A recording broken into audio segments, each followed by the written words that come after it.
Hello, I'm Patsy Miller with the Martin County Historical Society. I'm happy today to be filming Mr. Buie Bailey, who is sharing his oral histories with us in addition to our oral history project. Thank you, Mr. Bailey, for letting us come and visit with you today. How old are you now? 90 and a half. 90 and a half years old. So you've done a lot of living in those years, have you not? I sure have. All my life, right on this same hole. You've been in Bear Grass all your life. Oh yeah. My dad and my granddad, great granddad. So you're the fourth generation. Fourth generation. Right here on this road. Right here on this road. And you've been a mayor, a fire chief, you've been married to a pretty lady, Evelyn That's right. Hodges, and so you have a lot of family right here in town, do you not? I sure have had, not anymore though. But you have two daughters Oh, who yeah. live here. Right. That's right. Charlotte Yeah. and Phyllis. Right. And your third daughter lives at Virginia Beach. That's right. I can't remember her name. Marcia. Okay. Now, tell us where you worked for so many years and a little bit about your job and the activities there. Well, I started in 1935 in Harrison, known as Harrison's Garage, which was three businesses in one, so to speak, in one building. It was a blacksmith shop and a woodwork shop and an auto shop, the garage. And first jobs I had, I worked at, I was in the woodwork shop, building tobacco trucks, horse mule-drawn carts, buggies, whatever. That's what we worked on. And of course, Mr. Harrison, the old Mr. Harrison, was running that part, and he ran the blacksmith shop. His son Leroy ran the garage part, and that's where I worked mostly, in the garage part, working on from early days of Model A's up to 1983. I was 83 and I quit. So you worked for many years there. About 66 years. 66 years, isn't that something? Mm-hmm. And you retired at age 83. 83. I quit. I didn't retire. Oh. So you could chase girls. Well, I don't use the word retire. Because too many people, when they retire, seem like they don't live too long. So I said I'm gonna use the word quit, and maybe I'll live longer. Well, you've done so well. Yes, indeed. You look happy. I can see your smile and your eyes are sparkling. It tells me you've had a good life. I have. Of course, like a lot of rest of us, I've done a lot of hard work during my life too. Hard work ever hurt anybody? Not yet. Other we think it does, or other words, we think it's going to kill us. At times it feels like it. Well, tell us a little bit about being mayor and fire chief. Well, like she said, I had the charter reactivated in 1963 through the legislature, and I served. I think the first term was about half, because it was in between times there that you got the charter, and I served 2 terms as was elected, and then like I said, in '65 we organized the fire department, and I was fire chief and a mayor for about 3 years, and I decided it was too much from this. So I said I'm going to resign from the mayor's job, not going to put me up anymore. And I recommended Pete Rogers, and of course they had to vote on him, and he got elected, and he served up to 5 years ago, and now Charlotte can tell you about that.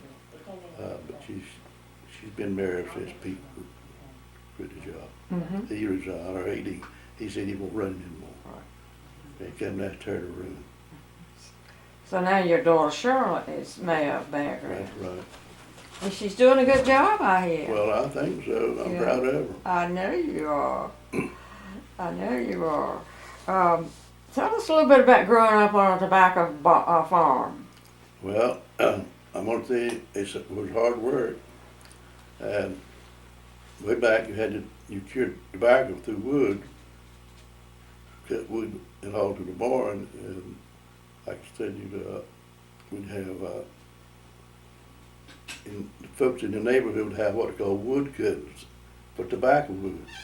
And also stove wood was for wood stoves. And so there maybe 15 or 20 or more friends would come with saws and axes and they go in the woods. Or you'd have the trees down and they would come saw it up and split it up. Then we'd have it all to the barn, the pilot, and then during the curing season, that's what you used to cure tobacco with.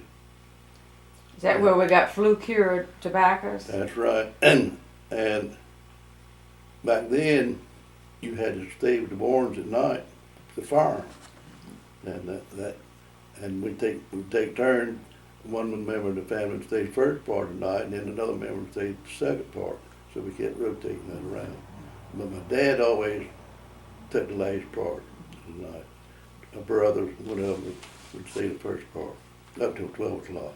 And it had the flues in the barn, did it? Talk about the flues in the barn. Hmm? The flues in the barn. Oh yeah.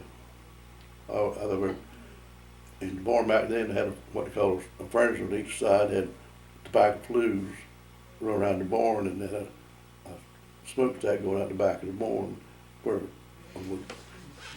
we call them chimneys now.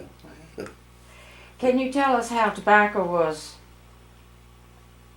in the barn, how it was supported in that Well, that contained heat? well, you see, your barns are made out of logs, and then you had what they call tier poles that run through the barns, and tobacco was brought to out of the field on these tobacco trucks that I had built, I'm talking about, and then they had a crowded tobacco barn with loop tobacco on these tobacco sticks, and hang it in the barn so many inches apart till it got it full, and then they go to another barn, and when they got them all full, then it had to wait to go back next week, cure that out, and go back next week and start all over again. What temperature did they try to maintain for curing? Most of the time, it started out at like about 70 degrees, and then as the tobacco dried out, they increased the heat, and at the killing out part of it, curing it was about 170 degrees. Were there many fires? Do I? Were many barns lost to fire? Well, several, yeah. See, a lot of times these tobaccos, you remember hanging it up on poles you're talking about, I was talking about. And then, for some reason, one of them sticks would fall out on flues in there, and that would eventually get hot enough, it would ignite and blaze up and burn the barn, burn them up. And there was no way of putting them out because they didn't have no fire department or nothing else, they just burned out. Did you find that, in your opinion, the oil cures were safer and more, Oh, yeah, and much more safer. efficient? Much safer, yeah. Sure was.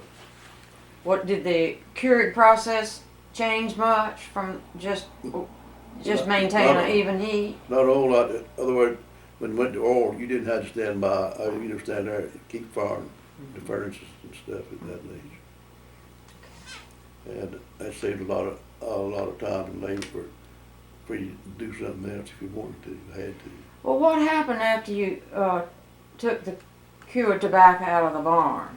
Well, you take the tobacco out, you cure it out, and load them on tobacco trucks, haul them, carry it to the barn, or to the pack house, so I say pack house, and you pack it up in the pack house, and then after all the process of curing stuff, then you went through the process of getting out the pack house, laid it out on the ground at night to cure it, to soften it up, where you could grade it out the next day. And Had to go into order. what they call ordered tobacco. So And then my mother and maybe some friend or neighbors would sit and grate tobacco leaf by leaf. Then had 3 old years to sit back and tie it. You tied the tobacco up, that pile it over in piles till you got that barn tobacco done. Then you had what's called small grading sticks. Was a small stick was real slick, where it'd be hewed down and you put that tobacco on those sticks, pack it down, press it down, and then later on haul it to the market. You haul it to the market and sticks that long, and when you get to the barn, up to the warehouse, you take half of it off from this end and pile it over on the basket. The other half and pile it, and that's the way to get working circular, cycling around. Tell me a little bit about those tobacco bundles.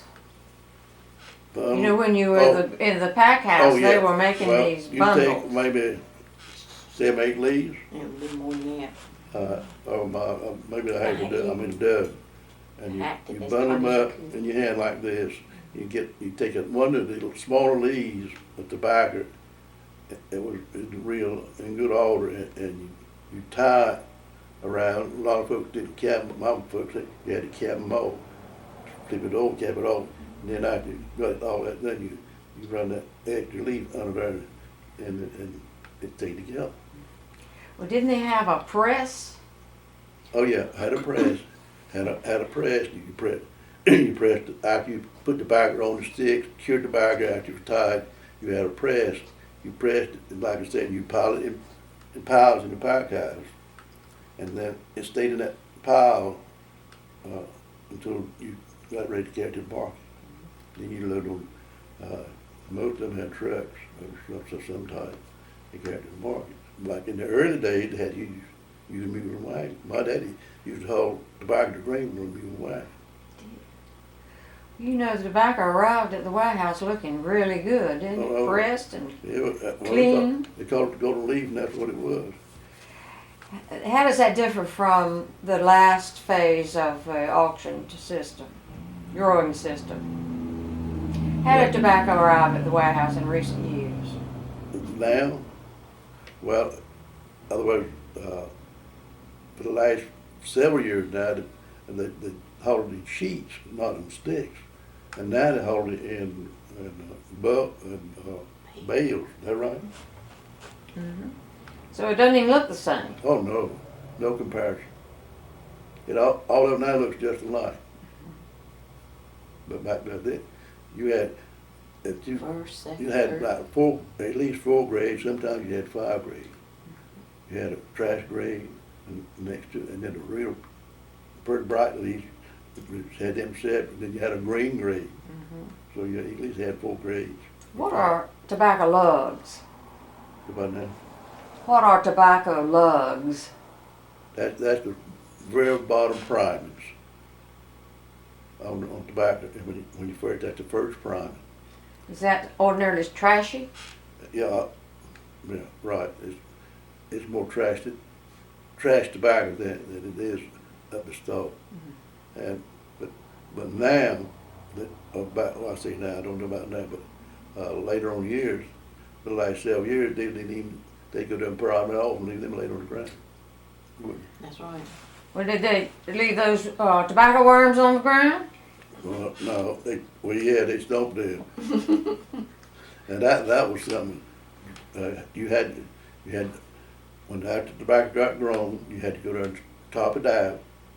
There was a bloom at the top. That's right. Then you go down and have suckers.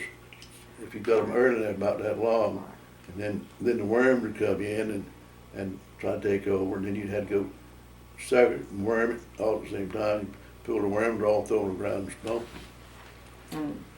That's what we did. In later years, they used chemicals to control. That's right. I don't remember tobacco having side effects of cancer quite as much until they started using chemicals. That's right. Is that your opinion? Yeah, very much so. It impact That's the right. industry using those chemicals?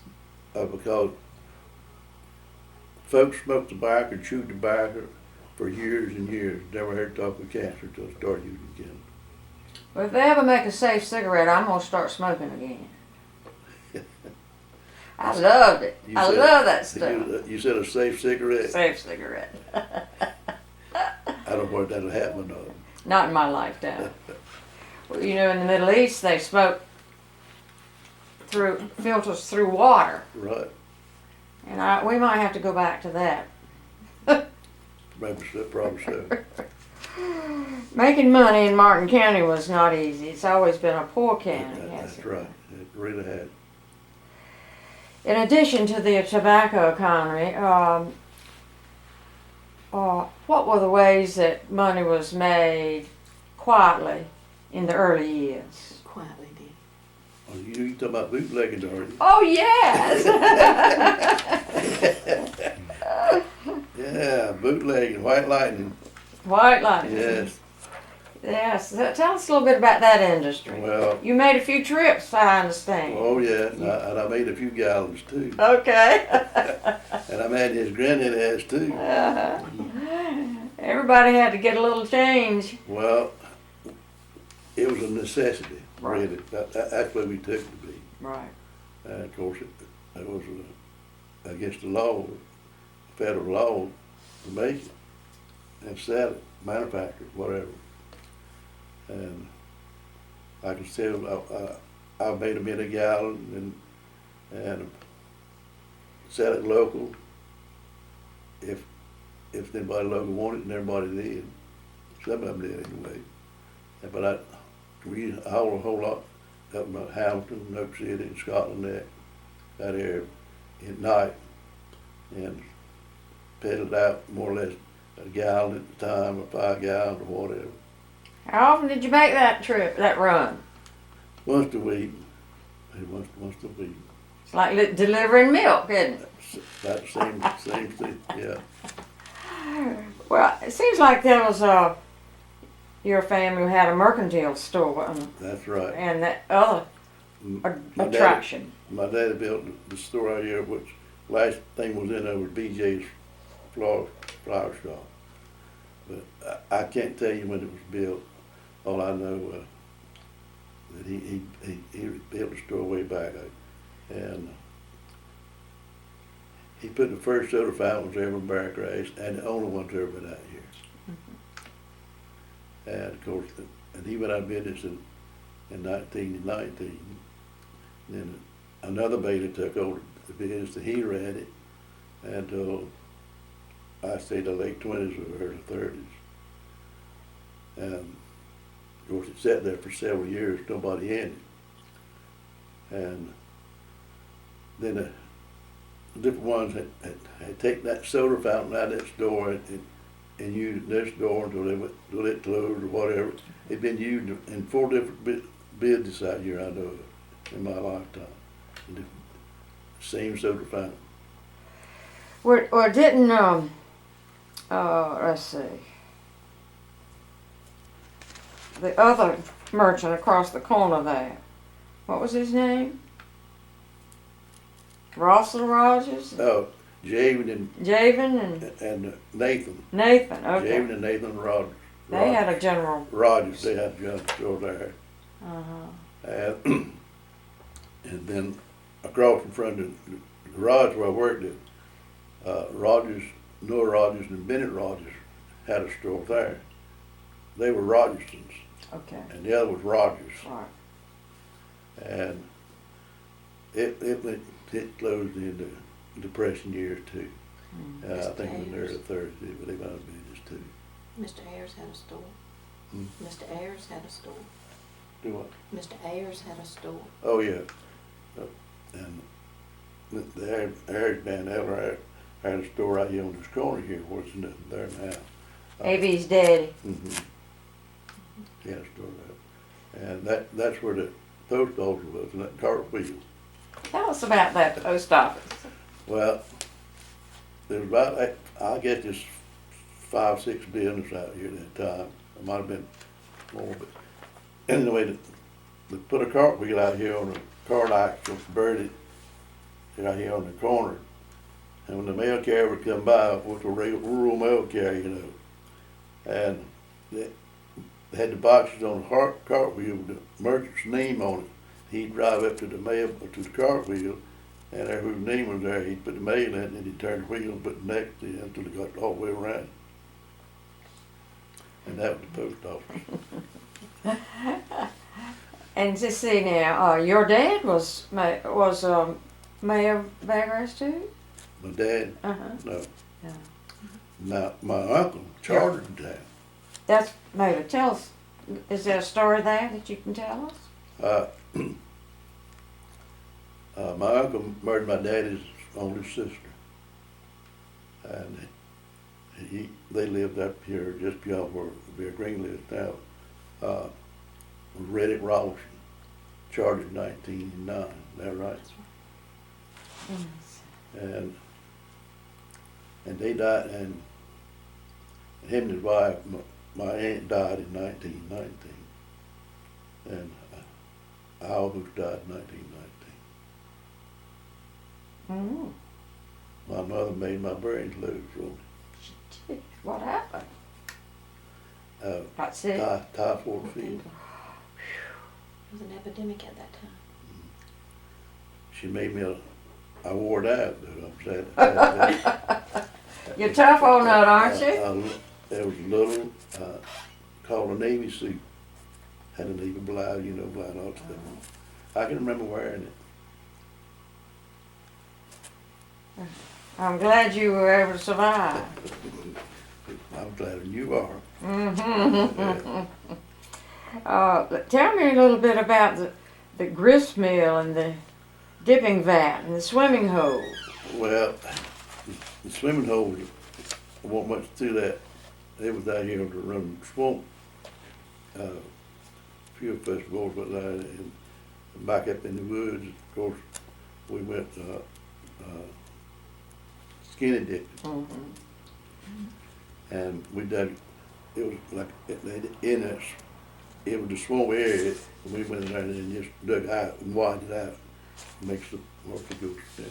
A real swimming hole. Okay. And tell me about the grist mill. Was that? It was out here right back of it was kind of back of my daddy's store and all. Mr. Seth Bader operated that for several years, and it was he operated off an old International tractor. Had a power takeoff one and a long belt run and that turned the counter shaft. It turned the stones and hit it. They done the grinding. Okay. Because everybody bought their meal there and their flour there. Corn Cornmeal. Cornmeal. I've had my mother shell them in a year of corn and carried to the mill to get it made and meal. And before he came, when he business out here, we used to. I went one time with a friend of mine all the way on Mule and Carter Woods, and out at what they call West End, where IGA Red and White was. Right. Mr. Mazzell. John Adam Mazzell's daddy ran one there, and we carried corn out there to have it turned to meal. Then let's see, what is his name? Abbott. Wasn't Abbott? They have a mill there on West Main Street. Do what now? Bill Abbott had a mill. Oh yeah, he was that way on A little bit. 25. Yeah. Well, who owned that mill right there near the IGA? He was a Mazzell. Okay, we're talking about the same place. Yeah, I remember the boy, but I can't remember what his daddy's name was. I used to think that was a Bill Abbott property, but maybe he bought it later from Mazzell. He owned the feed mill, the side of it, Okay. across over there in the other corner. Okay, that's what right. I'm thinking about. Right. Feed mill. Right. He had a feed mill there. Can't think of the man's name. The Gainers man operated it. Bill Gainers, I believe is his name. But getting back to the dipping fat was back here on my dad's farm there in the woods over there. That they used to bring cows in for whatever reason. I reckon it was ticks or whatever, and had a hole dug out and cemented on the wall, and had a kind of a step like the elevator would come out and pushed him in this end and went out the other end. And folks in the neighborhood come and brought the cows. And Mr. Heman Peel and Ben Reddick, I got the man's name now, built the dipping vat and operated it. And I assume it was I don't know what was I don't know what was a kind of thing or state thing, but anyway, everybody had to have the cows. Probably a good practice to control those insects. Right. Did y'all ever have any hog killings at your farm? Oh man, I forgot them. Yes. That was the finest day at my house We sure did. when we had hog killings. That was one day I always look for because I get out of school. That was fun. Yeah. How many hogs did y'all kill at your house? Most time about, I say from 8 to 10. Back then they had fence laws. And then, like, starting maybe in November, December, start killing the hogs. But most folks, my daddy especially, would let them roam in the field, and then about a week or two before he got ready to slaughter them, he'd build a pen and put them in and feed them just corn and stuff instead of, and that's where you Fatten them up. and you Before that, they were what? Less fat, but more muscular? do what now? Before he put them in the pen, were they less fat? Well, yes, because when you put them in the field, they'd eat what, peanuts with left and corn and folks together, and that's why they turn them in the field to clean the fields up, really. Right. Uh-huh. Right. So what happened? What did you all? What kind of meat products did you have as a result of hog killings? Well, we had what they call side meat, pork, fat pork meat, and hams and shoulders, and everybody loved backbone. Colored backbones are favorite, And, and of course, my favorite was sausage. Mine too. And that was the deal.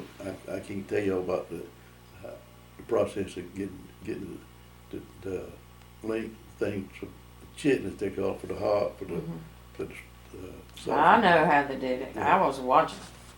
Can you tell me? That What- was women's work. Right. The chitlins was women's work. Right. And my job was to pour the water in the chitlins from the wash them out. Oh, you got a bad job there. That Clean was- out the. Well, I really Chitlins. liked it because and when I was doing that, the women folks was about 3 or 4, and they did a lot of gossip, and I got a lot of information. Got a lot of those folk stories. How did they, with such limited refrigeration, what did they do with that fresh meat, pork? I tried to do refrigeration, and what the pork, they call it, they always had a system of brine or salt, and they had this big tray thing that always take the pork part of the meat and rub it in salt, and then put it in a barrel or whatever you had put it in, and then lay around there and pack salt on it. Same thing till you got it full, and then if you had another, till you got it all finished that. And the hams and the shoulders, they always put them, pile them down in salt. and they stayed there, I don't know, 3 weeks. At least till they struck anyway. Yeah, and then they take them out and wash and clean them off, and put Then they smoked. then well they put some kind of a pepper, salt, whatever on it. And then Molasses? I don't recall that, but then some might have, and then like I said, then they had a place in what we call the smokehouse. Didn't hang them, but up in the smokehouse, and built a fire. Had some kind of maybe an old tin washing tub, whatever. They built a fire, not blazing fire, just that smoke and smoked the meat. That's basically what the hand was showing. I see. How long did that last? Do you remember? Probably about 2 weeks. Well, that little smoke would go on for 2 weeks. You only did it during the daytime because the fire situation at night, it wasn't, it wasn't even too much at night. Relight it. Right. Well, did y'all have a wash house at your place?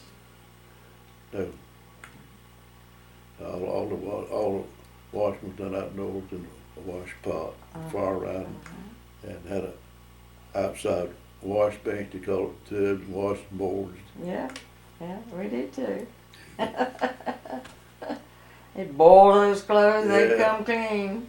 And Put some bluing in there. My mother was always good at making homemade soup, light soup.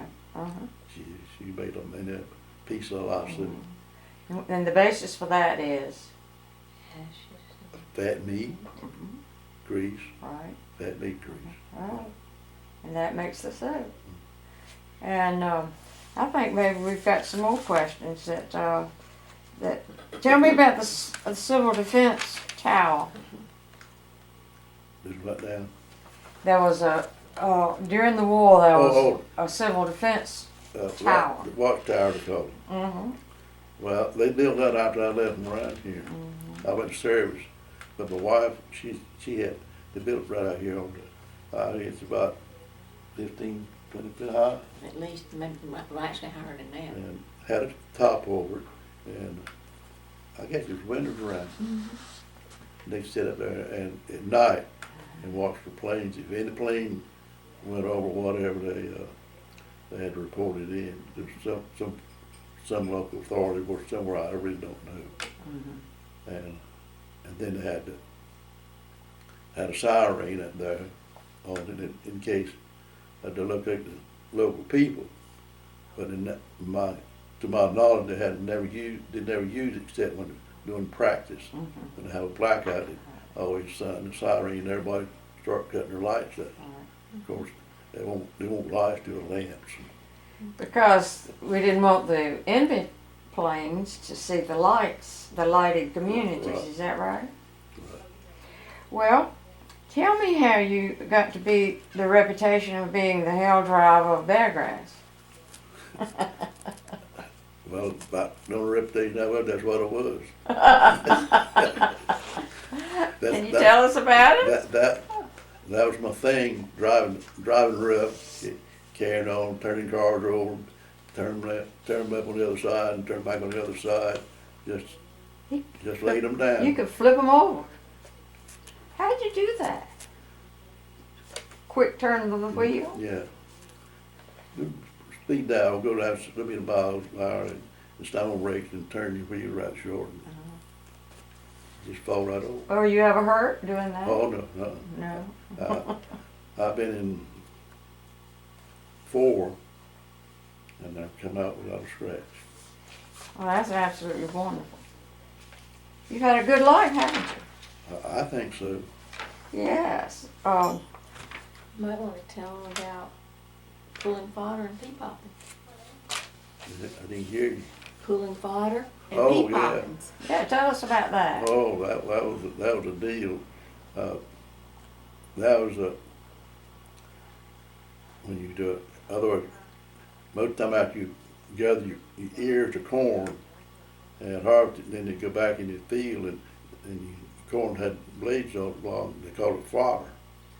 And they go there and strip that off until you get a big bundle that you hold in your hand. Then you had one, you tie it around it, then you break the stalk in two and stick that bundle up there for it to dry out.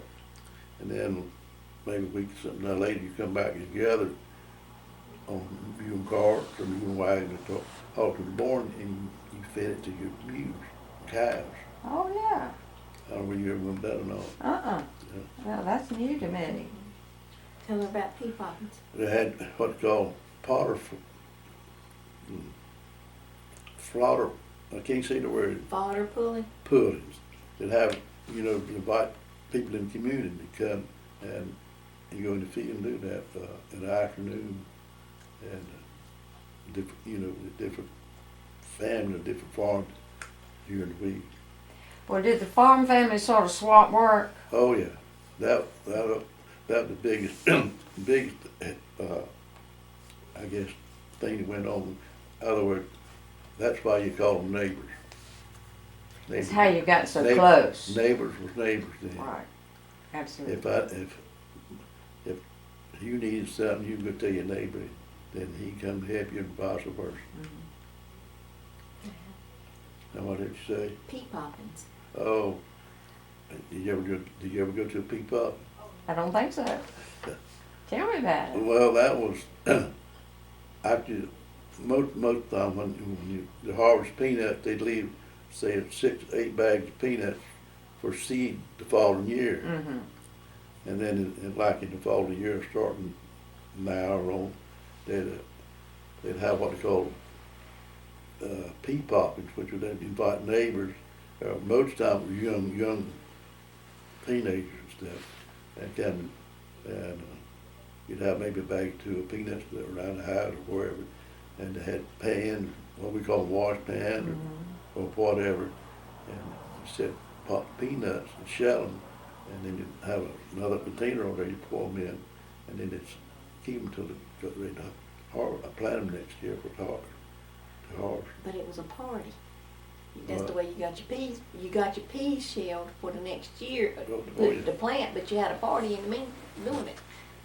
Sounds like a lot of fun. That was a big get together for teenagers. Peanut So you pop. just shelled the nuts, is essentially what you did. pop it up, Peanuts.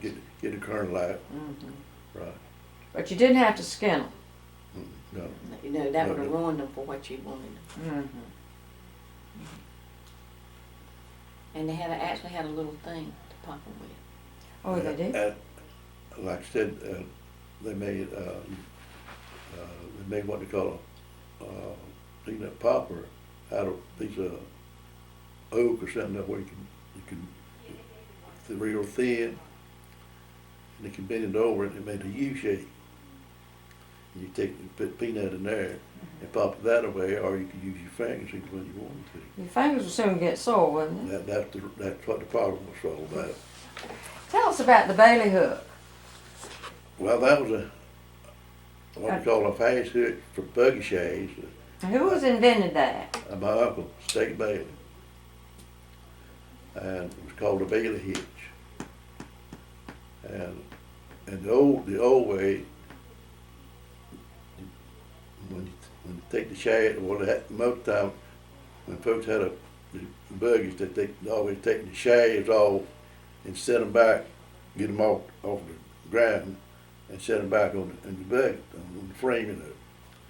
And it was a right big undertaking. You had bolts, nuts, and all that. And he come up with some type of a hitch, spring-loaded hitch, that you just set your shades down there on it and flip it, and it stay down there. You got to take them off, and you step back up, and you take and set them up. It's called a Bailey hitch. It's invented by your uncle right here in Vagrant. Right. And something I didn't tell you before, but I forgot, but the same man, State Bailey, he was the starting of air brakes Really? on trains. On trains. Is that how? He never got the pattern for it, but he get the idea to somebody else, and they take it from there. So that they could stop the trains, the air brakes on the trains.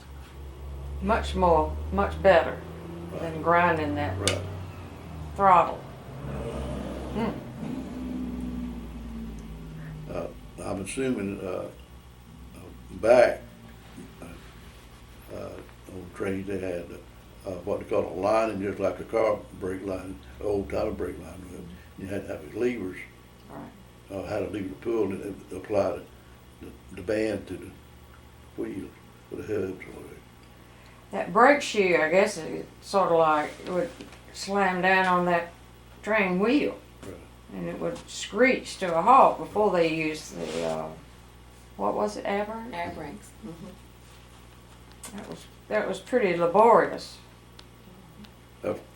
My knowledge, the way it worked, although the conductor, not the conductor, but the engineer could control it by just putting a lever in it and applying air to the wheel, but they had a system through the train, you know, that operated. So all the wheels stopped, not just the one at the That's right, engine. right. Right. Makes a lot more sense, doesn't it? I don't know if you've ever noticed it or not, but where they have a boxcar set in the side somewhere and the train go hook up to it, they lock in, and always there was a little cable thing, Right, flexible thing, hanging down. right. That was the brake. Oh, okay. Airline. brakes. Airline. Uh-huh. Well, isn't that interesting? You know, the railroads brought a whole new industry to our county. It was a big terminal at Parmalee, Right. and it was Sunday afternoon entertainment. People in Rossville ride to Parmalee to look at the train, people coming in on the train. Right. That was a big thing too. I remember going one time way back. You did. Tell her that your house, about your Yeah, house. right. Tell her about your house. How Pre- you got your first Prefab. part of this house. Oh, I ordered it. Out You of Baltimore. did? Out of Baltimore? Out of Baltimore. Came to Wellington on a boxcar. Wow. Not this part of that. Uh-huh. It was 24 or 22 or 24. 4. 4 rooms. 4 rooms. All the windows and doors was in it. All I had to do was set 4 or 8 walls up. And it was supposed to, I bolted them down to the seals. Of course, I had all that done for it. And so they come to Williamson. They come there at the depot with it. And Dewey Lake, which was Helen's. You remember Dewey Lake? Yeah. He was the builder. And we went to town. I don't know whose truck. I borrowed a truck. It was a big ton truck, you know. And went down and unloaded it. It was out the boxcar and brought it. And I think I stored it up there in my daddy's mama's pack house. That was on Saturday. Then we started the next week. Then put it up. What, you remember what year that was about? 37, 47. 46. After you got back from the war. And that's- You know, I remember people ordering houses from Sears and Roebuck. Oh yeah. What was the name of your company that you ordered? Do you I recall? I can't tell you now. I really can't. I probably wouldn't remember it anyway. He used his GI money. So Oh. most of these Sears houses come in lumber form. You know, they had to construct. This was already constructed. All I had to do was stand them up. Right. It was the original prefab modular home.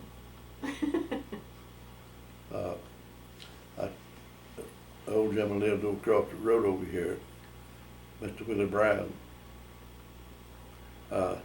He got up one Sunday morning, he looked over here and saw a house over here he had never seen before. So that Sunday afternoon, curiosity had the best of him, so he walked over here and see. But what it was, we had, like I said, it come in panels, and we had put all the outside walls up. He could see it. So he had to come over here and see how it got put up so quick. How about Mr. Terry?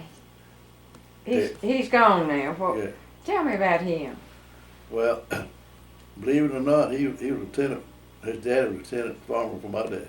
Is that right? Yeah, for years. They lived right just across over there, house over there for years. And then later on they moved across, back over here across, I call it the Swamp Canal. But he was like a lot of the rest of us. He was a big bootlegger too. But then He accumulated right much and for his death. well, I tell you the truth, that they got so many, they call them liquor steals, they started selling to one another. That's what I said. That's what I told people. But anyway, he was our assistant fire chief when I was and he farmed for years, and then finally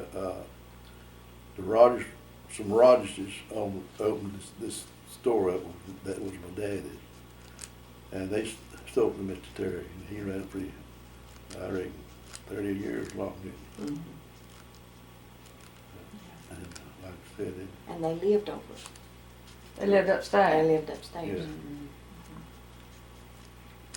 Yeah. But he continued to. He expanded, and he was selling fertilizer and stuff Right. along with the mercantile Mm-hmm. and sugar. and he also had a little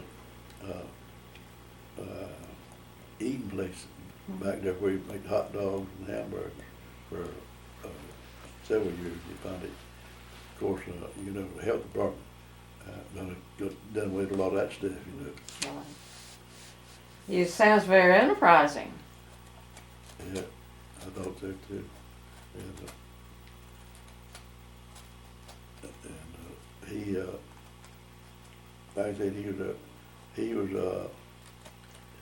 left to race cars, and I was a tune-up man for him.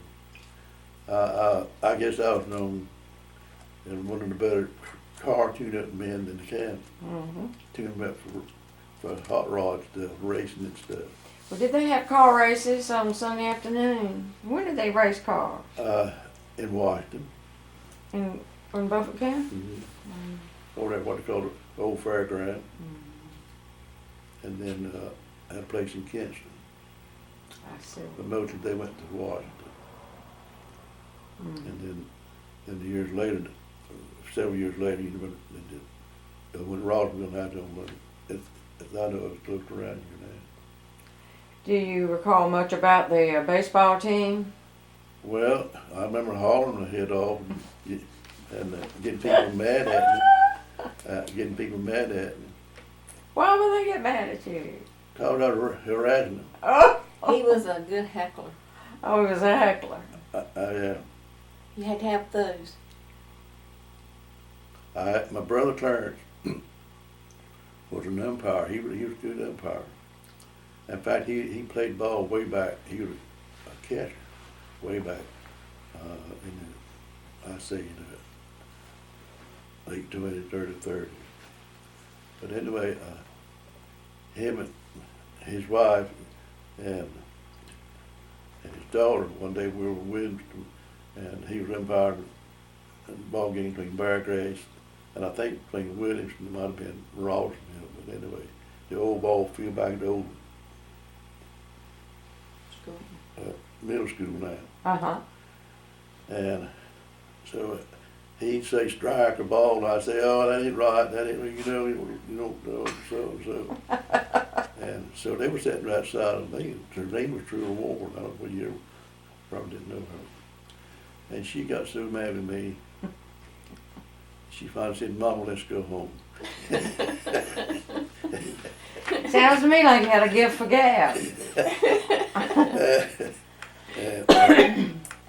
and so they said that a little while longer. I don't want to ever let them know, but I knew I was getting to her. That's what you intended, right? Yeah. Okay. Tell them about the ice house. You had an ice house. Oh yeah. My daddy had the first ice house, what we call an ice house. put block ice in when he was running the store out there. And I always had to go to Washington to get the ice. And he'd go out there and have a dozen blocks of ice, I'm not sure. I had this little, I guess about an 8 by 8 or 10 by 10 square building, and put the ice in and use sawdust, pack sawdust, put the ice in and put sawdust on it to keep it from melting, you know. And you go there and buy you go there and buy ice. You want 10 pound or 5 pound, whatever you want for that day done, and that's what you got. And you had a scale there, he'd weigh it, and he'd say, charge you so much a pound, I think it was a penny a pound. Tell me about Robert going to Washington. Your brother Robert. Well, he went with my daddy went over there to get a load of ice, and he rode back on the back of the truck on the ice. He eat ice all the way home, and when he got home, got back to out there at the store where they unloaded, he was sick. Had a chill eating ice. Now, you got over that though. Oh yeah, he got over it. Tell them about this boiler exploding on the sawmill. Oh yeah.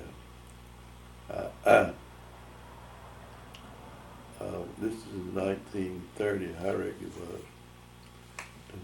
There's a big sawmill right over here, and when they were out there, It was actually in front of the schoolhouse. yeah, they were using, you know, sawing logs, sawing up logs for boards and stuff. So they quit at lunchtime, and they fired the boiler up. It was a steam boiler. They fired the boiler up, and everybody left to go home for lunch. And while they were going for lunch, that boiler blew up. And Mr. Harrison, the guy working for him, said was out there at the shop on the outside. We had a motor out of an old Model A, was out there working on the old tobacco truck. And we heard this explosion, and we just heard stuff to fall, flap, flap, flap, flap, flap, flap, just like that. And I said, what in the world is that? He said, that big old boiler blew up. And my daddy's out there. So we took off running. And what flat was the bricks falling in this piece of wood right here. And the ball fell in the The middle boiler of the was school. bricked up. And it had what I call a big steel ball, the big around that white part over on that Pillar. pillar. Mm-hmm. What we call was for the purpose of pop off valve. After the steam got so much that it raised that ball, and that ball was what it. But anyway, that ball blew over there in the schoolyard, right between the two entrances of the school building, clean down in the ground, right at level with the ground. And school was out at The lunchtime. children were sitting all out there. Oh no. And never tested.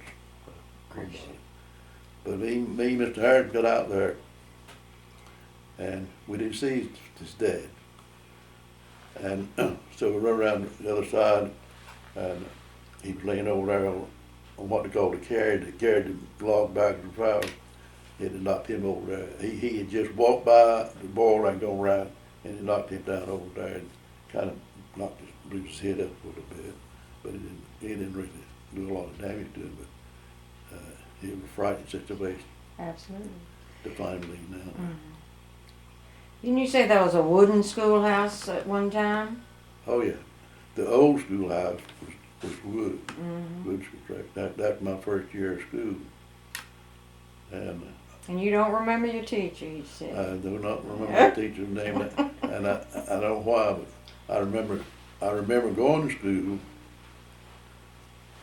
The last day of school, before I went to school the next year, that was a routine thing. That if you had a sister or brother going to school, and the last day of school, you would always go with one of them to school to see what it was like for you when you started the next year. And that's one of the things I remember more than I do anything else. Mm-hmm. And my brother Robert and Mr. Terry you were talking about, I sat in between them, long seat. had two people sitting in the seat. And I guess one reason, I didn't tell you this before, one reason I remember it, there was people lived down the road here, there were heirs, and they had a son won't quite right, so I guess I'd say that to him. But anyway, all day long, he pulled my, reach up and pulled my hair. And I would cry. I could not stand my hair to be pulled. Right. You see, that's why you got done that. Well, that started you off on the wrong foot, didn't it? Yeah. But anyway. That's no wonder you don't remember the teacher's name. Well, that was the year before I started school. But like I said, I went to school that year, and in that school year, to my recollections, the last day of school, it got burned up. I think they had some type of program. I don't know what it had a stage and everything in it, mostly, and they had some kind of program on at school out there. And after school, they were out cleaning up. This was like, I think, maybe 4 o'clock, 3 or 4 o'clock, and everybody in the neighborhood was building on fire. And wasn't much they could do back, but they used the bucket brigade to say the Elder Harris's house was there next to it. And at that time, it had what they called wood cycle shingles. And folks just threw the water. He had a well in his yard, had a chain pulley, bucket, and kept throwing on his top of his house, running up ladders and pouring it around. You could just see the steam rise up. It was hot. It almost went. Well, Mr. Bailey, I've enjoyed our visit with you. It's been my pleasure. It's been a pleasure for us to be in your home and have Charlotte with you and share these stories. We're going to have copies of your interview and have them for sale. And I have a little bit of paperwork that I forgot to bring for you to understand that we would like to make copies of this interview for people who come to the Biggs house and want to know about Martin County and want to know about Beargrass. So thank you so much. I hope I've done. You done good. You I've did done some good. Yes, indeed. Thank you, Charlotte. And we're signing off now with Mr. Bailey, who goes by the name Bree. Right. And Buie. Buie. Okay, Buie Bailey. But his name is Clark. So thank you so much.